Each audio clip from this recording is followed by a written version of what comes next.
El universo de DC Comics es innegablemente uno de los universos más vastos y ricos en lore en la historia del medio de la narrativa gráfica, que lamentablemente por una cuestión de diversos factores no pudo lograr concretar esa grandeza en el medio cinematográfico. Ahora, bajo la visión creativa de James Gunn y financiera de Peter Safran, veremos un intento de renacer de la marca en el 2025 con Superman Legacy. Sin embargo, y mientras esa visión se concreta, no haría mal en repasar lo que fue el DC Extended Universe. Hola, soy Red, el vigilante de YouTube, aquí con un nuevo video para este canal. Ahora, para conmemorar este regreso, decidí empezar esta serie de retrospectivas del DCAU. Y qué mejor que iniciar con la película que comenzó todo, El Hombre de Acero, Man of Steel. Una cinta que tiene varias opiniones divididas, algunas diciendo que es una obra maestra incomprendida, mientras que otros la tachan de ser una mala adaptación del personaje que no lo comprende en absoluto. ¿Qué tanta verdad hay en estas declaraciones? Pues averigüémoslo. Pero antes de hablar de la película en sí, primero hay que entender cómo se originó esta película, por qué es y cómo es, porque su historia es cuando menos curiosa. Hoy en día diversos creadores de contenido han manejado la narrativa de que esta cinta fue creada con la intención de competir con el universo cinematográfico de Marvel, cuando en realidad no es tan así. Verán, la idea de un reinicio del personaje ya rondaba por Warner Bros. Desde 2008, año donde apenas el UCM daba su pistoletazo de salida con Iron Man y el Increíble Hulk, junto con el éxito que estaba haciendo Batman The Dark Knight. La idea de esta nueva adaptación del Hombre de Acero surgió básicamente porque los herederos de la familia de Jerry Siegel y Josh Shuster denunciaron a Warner por los derechos del personaje. El juez Stephen Larson decretó que los herederos de Siegler y Shuster recibirían parte de las ganancias generadas, pero solo en territorio de Estados Unidos. También el juez señaló que si una nueva película del personaje no se realizaba para antes de finales de 2013, Warner Bros. Como DC Comics perderían los derechos. Obviamente, las dos compañías no iban a permitir perder a uno de los personajes más importantes, pero sobre todo más rentables de la historia. Así que se pusieron manos a la obra. Volviendo a 2008, el estudio buscó propuestas de varios guionistas y escritores de cómics como directores, y entre estos estaba Grant Morrison, escritor de All Star Superman, Mark Waid, escritor de Superman Big Ride, y también uno de los mayores eruditos del personaje. Incluso pasó una propuesta de Mark Millar, escritor de Superman Red Son, junto a Matthew Vaughn, director de X-Men First Class, y las adaptaciones de las obras de Millar. Su idea era contar una trilogía épica al estilo del Señor de los Anillos, que narraría toda la vida de Superman, que estaría más basado en su etapa de la Edad Dorada. Incluso para este proyecto se tenía visualizado a Charlie Cox, actor actualmente reconocido por su rol como Daredevil, pues se pensó para Superman. Al final, la propuesta de David S. Goyer, el guionista de la trilogía de Blade y, más importante, la trilogía de Batman de Christopher Nolan, fue la elegida. A Goyer se le ocurrió la idea de Man of Steel en las discusiones de la historia de Batman The Dark Knight. A Christopher Nolan le agradó la propuesta y se la presentó a Warner. Esta sin duda aceptó. Después de todo, esa dupla trajo un éxito de crítica y financiero con Batman, así que ¿quién mejor para repetir ese éxito con Superman? Así que Goyer fue el seleccionado como guionista y Nolan fungiría la función de productor. Cuando él le cuestionó si esta peli conectaría con Batman, él afirmó que no. En sus palabras, cada una sirve la lógica interna de la historia, no tiene nada que ver entre sí. Una decisión que Warner lamentaría a posteriori. Como director se barajaron múltiples opciones, como Guillermo del Toro, que trabajó con Goyer en Blade 2, Ben Affleck, que posteriormente sería Batman, Darren Aronofsky, que estaba trabajando en su versión de Batman, que al final tampoco se concretó, y hasta Matt Reeves, que dirigiría más tarde su adaptación de The Batman. Al final, el elegido fue Zack Snyder, que ya tenía una experiencia en adaptaciones de cómics como 300 y Watchmen, y así inició Man of Steel.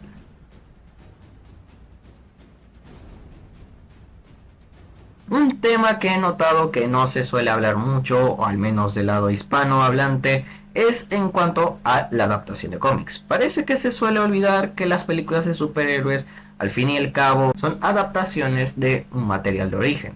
Así que para afirmar que Man of Steel es una mala adaptación, hay que saber qué se supone que tomó como base la película. Principalmente se tomaron dos cómics. Primero, Superman Tierra 1 de Michael Straczynski, mejor conocido por su etapa escribiendo en The Amazing Spider-Man, tanto para bien como para mal. Y el segundo cómic que se utilizó de base fue Superman El Último Hijo, un arco que formó parte de la etapa de Action Comics de Richard Donner, así es, el director de las primeras películas de Superman. Acompañándolo estaba Geoff Johns. De hecho, el dúo de estos dos entregó lo que a mi parecer es una de las mejores etapas del personaje, pero yo me estoy desviando del tema. Ahora, con estas bases nos queda preguntar, ¿la película adapta bien estos cómics?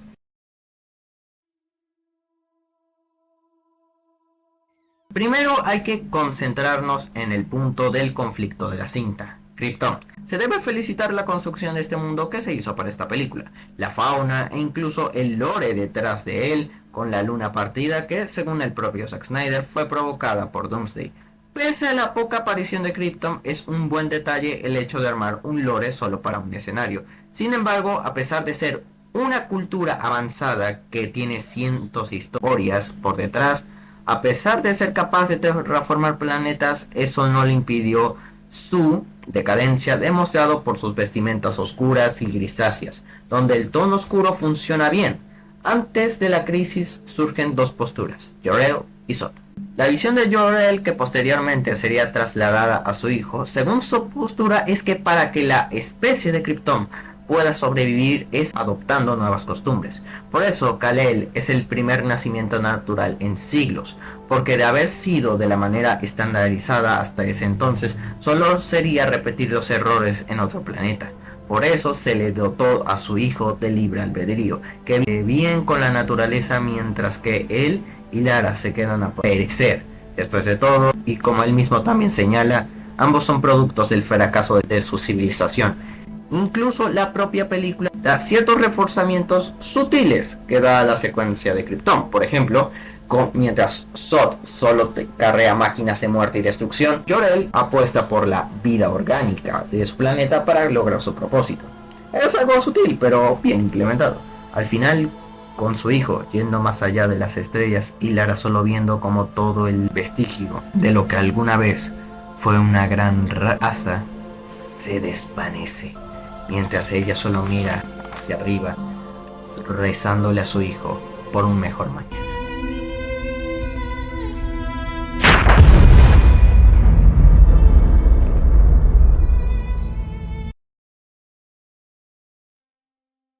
El viaje de Clark es una adaptación directa de Superman Tierra 1. La base parte que, a pesar de que Clark, de que tiene grandes poderes, se siente vacío. En el cómic se ve que él consigue varias oportunidades de trabajo, tanto en deporte como científicas, pero se siente vacío por dentro, algo bastante similar a lo que pasa en la versión de la película.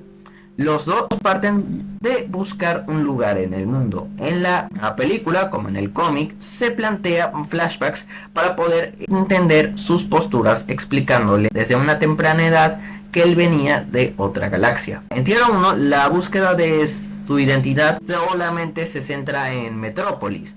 Y en la película la búsqueda de su herencia kryptoniana parte en todo el mundo. En la película Clark encuentra una nave de exploración donde consigue su traje. Aquí cabe señalar que esto es una libertad que se toma la película, a diferencia del cómic que adapta, ya que era algo bien establecido que las ropas se las hizo su madre. Aquí hay una connotación que hay que remarcar, es decir, el traje que fuera hecho por su madre era un vínculo de Clark con su crianza terrestre, con Smallville, mientras que en la película se le da un nuevo contexto, haciendo que el traje lo vincule más con su ascendencia kryptoniana, lo cual no es algo netamente malo, debido al enfoque de ciencia ficción que busca el filme. Pero el problema es que entonces esto hace que algunas decisiones de Clark no estén suficientemente afianzadas. Me explico. En la película vemos que Clark era bastante apartado de la humanidad, bastante solitario, y sus interacciones con las personas no eran del todo amigables. Por ende, no hay una base del todo sólida que sustente la decisión de Clark de ponerse del lado de la humanidad y no unirse a Zod. Si bien en Tierra 1 también pasa eso, incluso al Clark deprimido todo el rato, pero al menos en el cómic se sustenta porque tiene ese vínculo con sus padres representado en el traje, mientras que en la película no se representa del todo ese vínculo. Personalmente me hubiera gustado algo como lo que hicieron en My Adventure with Superman, que el traje fuera en sí origen kryptoniano, pero con un elemento de origen terrestre, que conecte con su crianza en Smallville. No necesariamente el calzón, pero quizás la capa, pienso yo, porque honestamente no entiendo por qué la capa venía por default. Pero después viene la escena que glorificó el hombre de acero. Clark camina lentamente en el piso helado mientras escucha las palabras de su padre y se eleva, dando un pequeño homenaje a los orígenes del personaje, dando pequeños saltos hasta terminar de estrellarse contra el suelo. Después, el sol ilumina su rostro y escuchando las últimas palabras de su padre, se impulsa por primera vez, alza el vuelo con una gran sonrisa.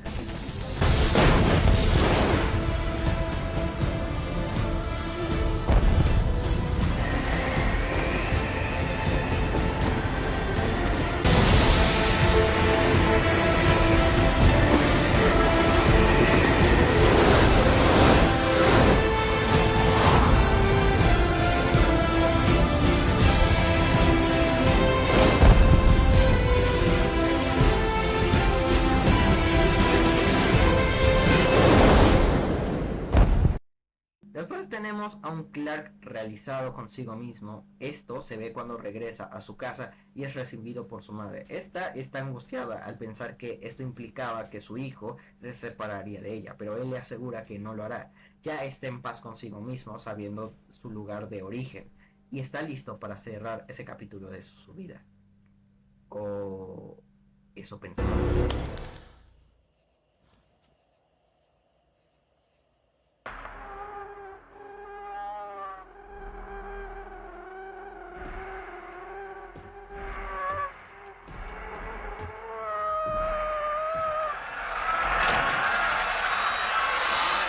No están solos. Y no están solos.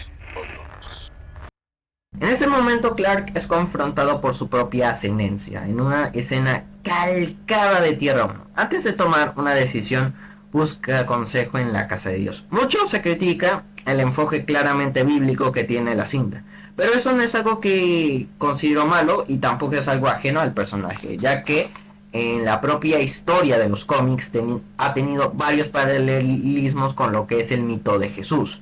Es algo que no encuentro malo en sí, aunque sí me llama la atención debido aquí por las apariciones de Jonathan y Marta, ya que no se dio a entender un leve indicio de que los Kents eran particularmente católicos o cristianos. Pero bueno, eso es un detalle mío. Aún así, el punto de esta escena es Clark buscando en alguien semejante a él, ya que se le presenta un dilema. Por un lado, mantenerse al margen y dejar que Zod invada la Tierra, o finalmente revelarse al mundo y enfrentarlos. Este dilema nace de la propia inseguridad de Clark, porque sabe que una vez salga a la luz, no habrá vuelta atrás, y tiene miedo de que el mundo no lo acepte como es. Pero entonces, el padre le dice las palabras acertadas.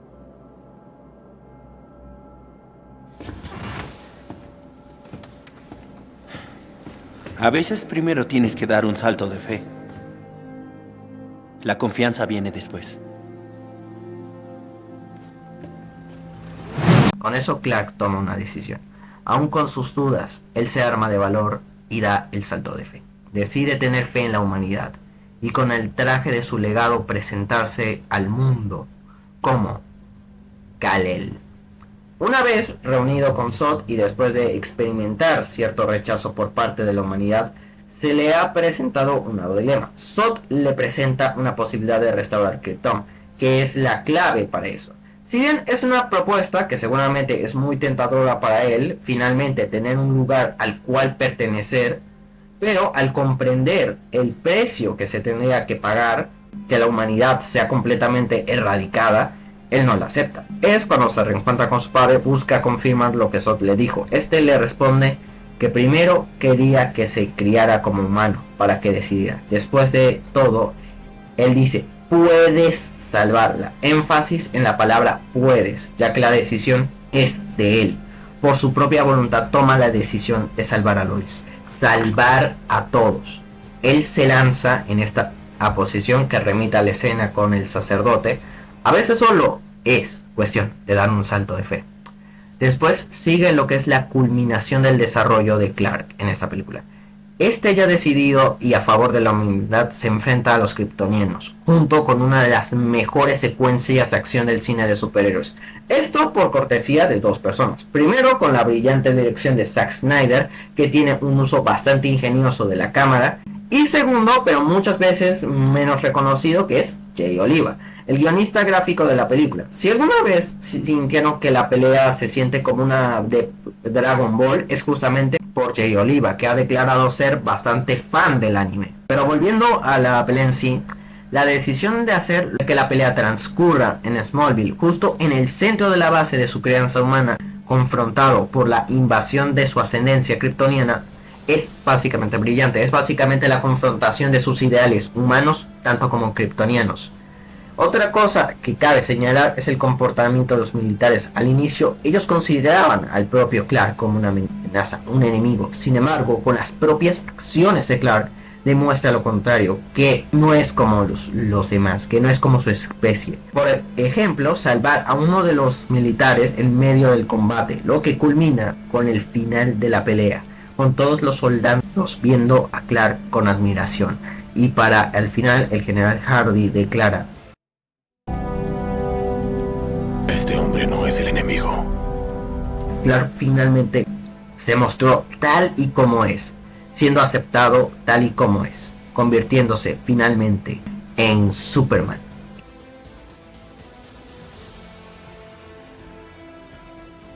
En el cómic Tierra 1, el enemigo principal es Tyrol, que él es parte de una raza alienígena que fue responsable de la destrucción de Krypton. Pero incluso en el propio cómic no era un villano particularmente memorable o destacable, las cosas como son. Por lo tanto, era comprensible que se optara por un villano más a la altura y más reconocido, que temáticamente acompañara la película. En este caso, se optó por el General Zod. La caracterización del General Zod viene directamente del cómic Superman The Last Son, el debut oficial de Zod en el canon de DC, bueno, el canon antiguo, en New Earth. Vean, por mucho tiempo en el antiguo canon, en sus inicios, había una regla de la editorial que prohibía que hubieran otros kryptonianos aparte de Superman. Pero a inicios de los 2000 esa regla fue removida e iniciaron las reintroducciones de personajes como Supergirl en la serie de Superman y Batman, y después el propio Zod en Action Comics en el arco del Último Hijo. Pero volviendo al tema, tanto en el cómic como en la película sus motivaciones son las mismas. Incluso en la historia de fondo entre él y Jor-El es casi exacta a como se relata en The Last Son, solo que sí muestra directamente, mientras que en el cómic solo te lo cuentan. El objetivo de Zod es terraformar para crear un nuevo Krypton. Sin embargo, este objetivo en el que él tiene la película es recontextualizado diciendo que la razón de por qué es así es porque fue creado así, busca proteger a Krypton. Y si echamos un vistazo a lo que la cultura kryptoniana indica, por lo que se nos da a entender, por Jor-El, Krypton colonizaba planetas que seguramente ellos destruían para extraer sus recursos naturales a sus necesidades, creando un imperio tan grande que al final terminó colapsando por su propio peso, que se tuvo que refugiar en explotar los recursos de su propio planeta, que finalmente se autodestruyó. Entonces Zod es la representación de toda la cultura kryptoniana, desde las ideas que Jor-El buscó alejar de Clark y que fueron las mismas ideas que condenaron a su propio planeta. Es decir, incluso a través de Zod podemos intuir que la sociedad kryptoniana incluso tenía ciertos tintes fascistas, ya que literalmente la conclusión que él llega de por qué Krypton se destruyó es porque hubo líneas degenerativas que lo provocaron. No sé ustedes, pero eso suena demasiado a algo que diría el señor del bigotito. En sí, las ideas de Zod lo vuelven el antagonista ideal para Superman, ya que si Superman representa el iniciar de nuevo con la libertad de elección, Zod, por su parte, es la representación de lo peligroso que es aferrarse a viejas formas que tal vez no estaban bien ni siquiera para su época, en especial porque si en teoría él cumplía su objetivo, ¿qué iba a pasar después?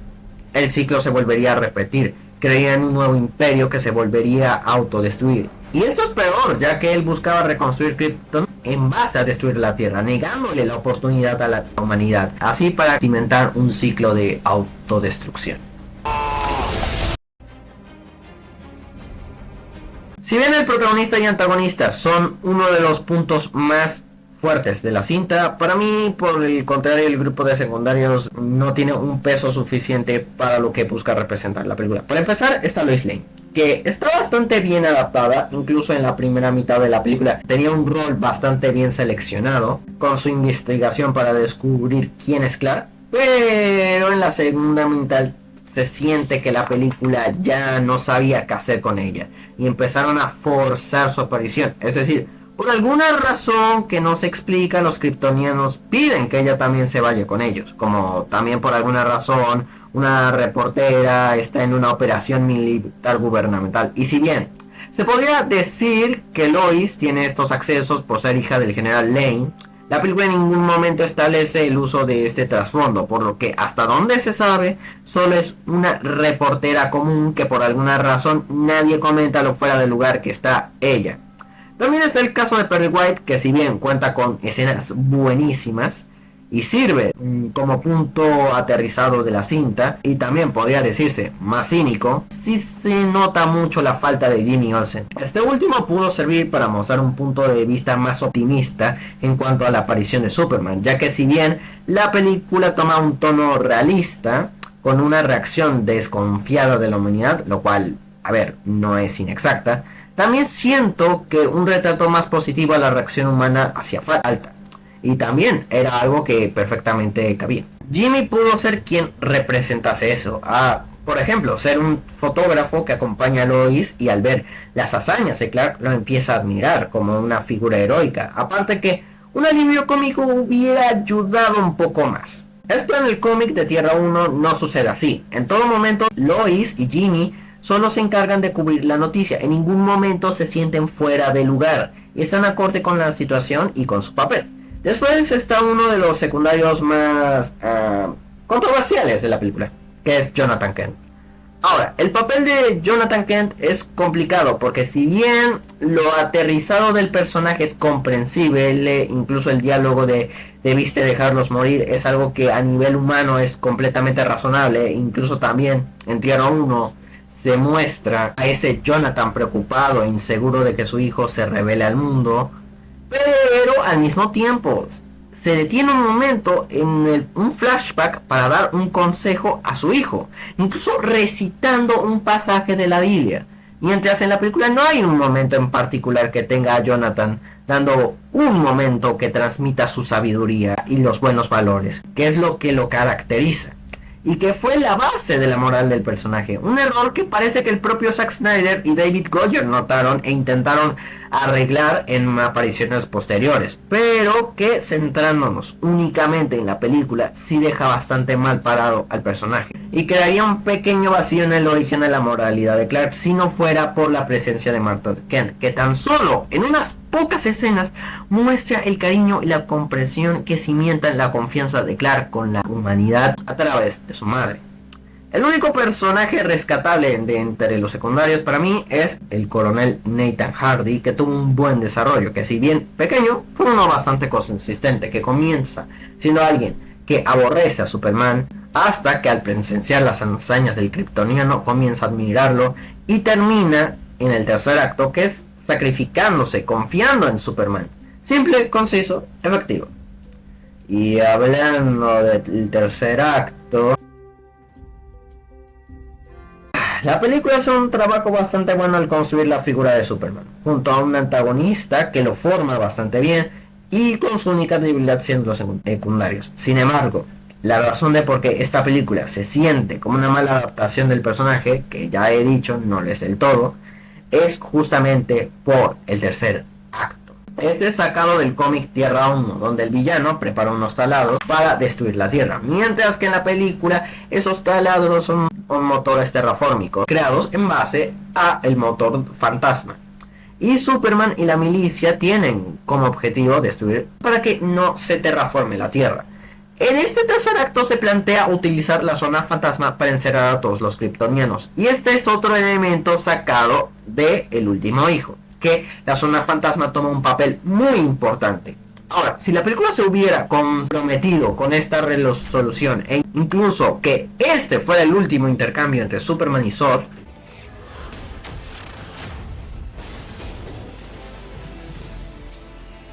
¡Alto! ¡Si destruyes esta nave, tú destruyes a Krypton!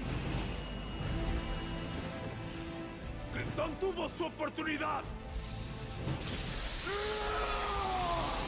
hubiera sido un cierre temático más que ideal para la película, porque era Superman eligiendo darle una oportunidad a la humanidad que repetir los errores de su civilización, y siendo la guinda del pastel el sacrificio del general Hardy. Sin embargo, y no sé de quién fue la idea, el tercer acto se alarga, a mi parecer, de manera innecesaria, ya que toda la temática de la película se cierra, y desde mi punto de vista esto solo se hizo porque alguien sintió que le faltaba más espectacularidad, pero en consecuencia sucede esto.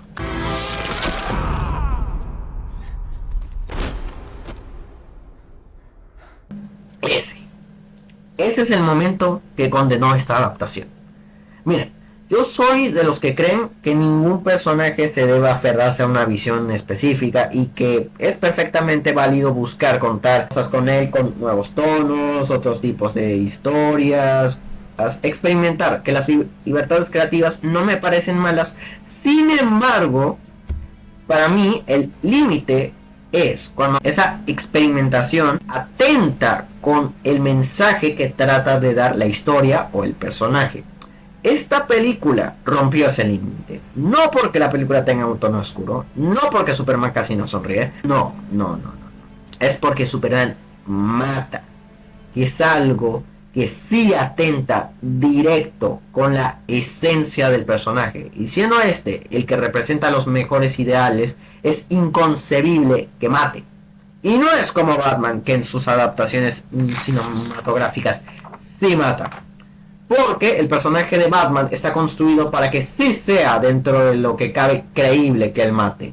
Ya que el personaje en esencia es un psicópata que está al borde de la locura. Y que su límite de matar no por algo moral, sino porque sabe que si lo rompe ya no habrá marcha atrás, porque Batman lo ansía y desea hacerlo. Se pone el límite no por una cuestión moral, es porque él sabe que si cede a ese deseo será el último paso que lo lleva a caer completamente en la oscuridad. Superman, por otro lado, no es así, ya que el personaje es uno que es mentalmente estable pese a todo.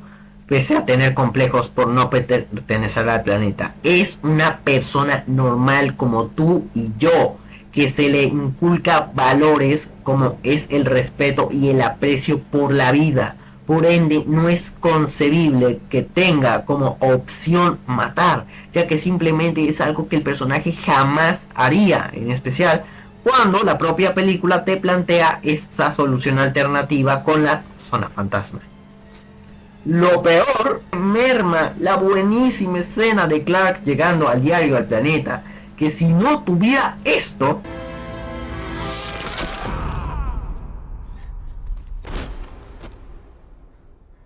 hubiera sido un cierre más que perfecto, que por cierto también está sacado de Tierra 1, pero porque simboliza que ya Clark no tiene que buscar más, que encontró su lugar en el mundo. Pero en Tierra 1 este final funciona y es redondo, no solo porque es un cierre temático con lo que presenta el cómic, también porque pese al tono de Superman, él no mata a su enemigo, haciendo que su alzamiento de como el símbolo de esperanza se sienta correcto, cosa que no pasa en Man of Steel.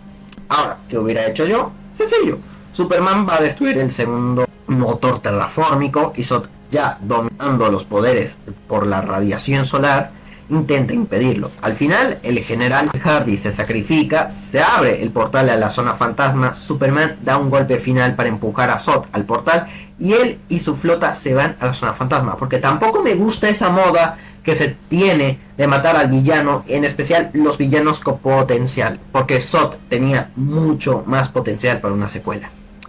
Al final, entre las ruinas de Metrópolis, se alza Superman, el público que lo reconoce como su héroe, y él le sonríe de manera reconfortante y vuela hacia el cielo, para terminar con la escena de Clark llegando al planeta.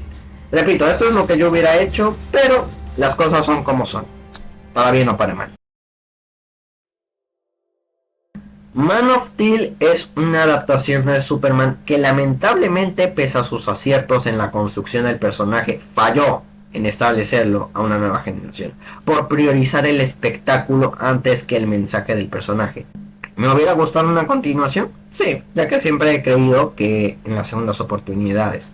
Lo que personalmente me hubiera gustado para una trilogía con base en Man of Steel sería una segunda película cuyo enemigo principal sea Brainiac, con la introducción de Supergirl, como se rumoreaba en 2022, y que termine con Superman teniendo la botella de Kandor con 100.000 kryptonianos, para en la tercera entrega una adaptación de Nuevo Krypton, que es para mí una de las historias más infravaloradas del personaje, pero eso es otro tema. Pero las cosas fueron como son.